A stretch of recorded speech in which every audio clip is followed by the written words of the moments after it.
Hello and welcome to Real. Construction of the new Newman Center on the UMass campus takes a bit of something old, something new, something borrowed, and something blue. Recently, a more than 100-year-old rear altar was dismantled from the former Sacred Heart of Jesus Church in East Hampton and rebuilt in the new Newman Center. Kathy Harrington reports now on how it was done.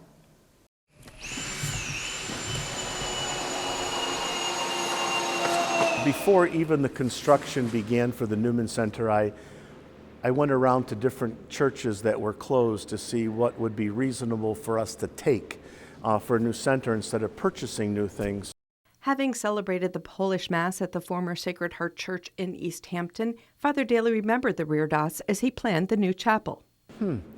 I think that would be a nice piece for our centers. It's a piece of history of our diocese from East Hampton, and we're bringing it here, and it's going to be a beautiful piece. In Springfield's former Our Lady of Hope Church, Father Daly found a beautiful marble altar.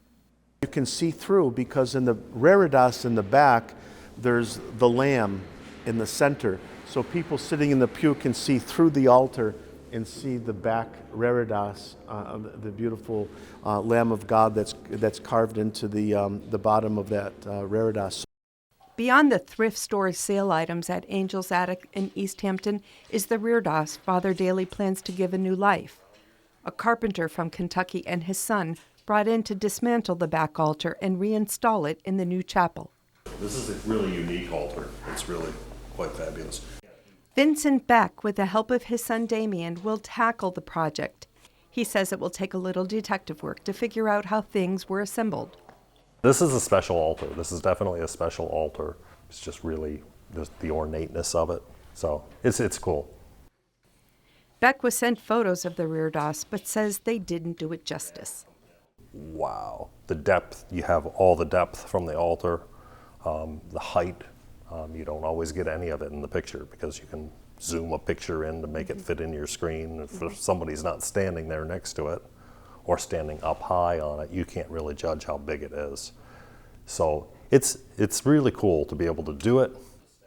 After setting up the scaffolding, Beck takes a closer look at how pieces will come apart.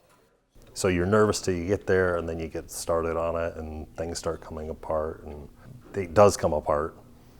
You get it down, you get it moved, but then the most awesome part is putting it back together.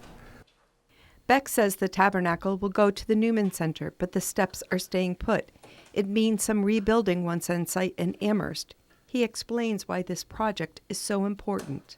This altar was not meant to be in an empty building. It was meant to raise people's minds to God.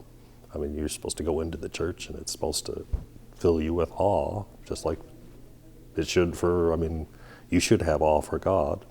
And this is his house, and this is his home, and this is his altar of sacrifice. So it's to bring it from this unused building to the church. This is touching young people. Yeah. Days later on the UMass campus, Beck and his son are hard at work. Thoroughly cleaning the parts before reassembling, this process of reconstructing the Reredos takes time and great care. Covered with decades of black dust, Damon Beck uses sanitizing wipes to clean away the layers of grime, reassembling the pieces so it will last for another 100 years. Vincent Beck says this part of the project generally goes smoother. The Reredos looks new as it stands behind the altar in the Newman Chapel. Our Lady Seat of Wisdom statue sits above the tabernacle. It's a beautiful addition to the Reredos. It's hand carved in Italy, and it's magnificent. People are going to be just wowed when they see this beautiful statue. As the floor of the chapel is being installed, Our Lady of Guadalupe now hangs to one side of the altar.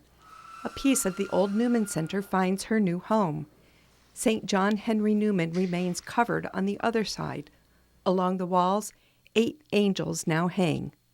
And these angels were made in Italy, and they were shipped to us about 2 months ago, and now they're up on the wall, and they're absolutely beautiful. The pews have yet to arrive, but will seat about 350 people. Since the audience for the dedication will likely span far beyond the UMass campus, the plan is for the Mass to be live streamed. For Reel to Reel, I'm Kathy Harrington. The Newman Center will be dedicated on Sunday, April 23rd. Looking forward to that day for sure.